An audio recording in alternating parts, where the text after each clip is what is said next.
हम बात कर रहे हैं उन आदतों की जो आपकी इमेज को बनाती हैं या स्पॉइल करती हैं। आपकी इमेज को स्पॉइल करने की एक सबसे बड़ी वजह है आपका अनकंट्रोल्ड एंगर। या गौतम बुद्ध ने कहा है कि क्रोध एक गर्म कोयले की तरह होता है जिसे हम फेंकने से पहले खुद पकड़ते हैं। मतलब साफ है कि क्रोध उस व्यक्ति का तो बाद में बुरा करता है जिस पर हम क्रोध कर रहे हैं, पर उससे पहले वह हमें नुकसान पहुंचाता है और हमारी छवि को नुकसान पहुंचाता है। और क्षणिक क्रोध के भी हमें दूरगामी परिणाम झेलने पड़ते हैं, क्योंकि हमारा क्रोध कई तरह से हमारी इमेज को प्रभावित करता है। हमारा एग्रेसिव नेचर हमारे व्यवहार को असंयमित कर देता है, जिससे लोग हमारी एक नेगेटिव इमेज ही बना लेते हैं। क्रोध हमारी विवेक बुद्धि को क्षण भर के लिए नष्ट कर देता है। हम यह चाहते हैं कि सामने वाला हमारी बातों से हर्ट हो। गुस्सा तो पल भर में शांत हो जाता है, पर शब्दों की चोट आहत कर देती है। And as it is said, the words spoken can not be taken back. अविवेकपूर्ण क्रोध जजमेंट की पावर को, हमारी सोचने की क्षमता को नष्ट कर देता है, जिससे कि हमें इस बात का एहसास नहीं हो पाता कि हम जो कर रहे हैं वो गलत है या सही है।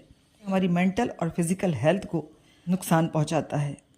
लोग हमारे प्रति गलत धारणा रखने लगते हैं और मंद रखने में अनइजी फील करते हैं। एंगर चूंकि एक मेंटल स्टेटस है, तो यदि डिटरमाइंड हो खुद से, तो आप इससे अपने क्रोध को कंट्रोल कर अपनी इमेज को आहत होने से बचा सकते हैं। कोई व्यक्ति, कोई अदर फैक्टर्स तब तक आपकी क्रोध नियंत्रण में हेल्प नहीं कर सकते जब तक इस बात का सेल्फ रियलाइजेशन ना हो। ने आपको कितनी बार हर्ट किया है और आपकी लाइफ में कितना प्रभाव डाला है, तो पहले तो खुद ही अपने इस क्रोध के बारे में सचेत होना पड़ेगा। किसी भी अप्रिय बात को लेकर प्रतिक्रिया क्षणिक होती है।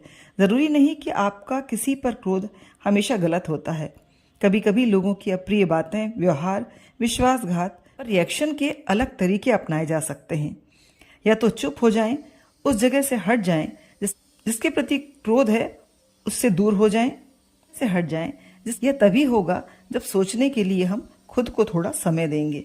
व्यायाम, योग, ध्यान, ये वो ताकत होती है जो आपके मस्तिष्क को, सांसों को और बुद्धि को हर स्थिति में संयत रखने की आदत विकसित करने में हमारी मदद करती है। क्योंकि क्रोध पर नियंत्रण एक दिन में नहीं किया जा सकता, तो ये आदतें इंस्टेंट नहीं पर धीरे धीरे हमारे स्वभाव को निश्चित रूप से परिवर्तित करती हैं। क्रोध, नाराजगी तभी बढ़ती है जब यह ज्वालामुखी की तरह हमारे भीतर सुलगता रहता है। अतः इसके लिए सही वक्त आने पर सामने वाले व्यक्ति से बात करें और जानने की कोशिश करें कि उनका व्यवहार आपसे क्यों अनापेक्षित है। तो आप व्यर्थ के क्रोध से बच जाएंगे और आपकी पर्सनल और प्रोफेशनल लाइफ पर आपका क्रोध असर नहीं करेगा। गुस्सा बेवजह नहीं आता। यह एग्रेसिव तभी होता है जब बार बार इनजस्टिस, डोमिनेशन या इंसल्ट होती है। तो ऐसे लोगों से, ऐसी स्थितियों से या ऐसी जगह से जहां आप अनकंफर्टेबल हैं, वहां से दूर होने की कोशिश करें।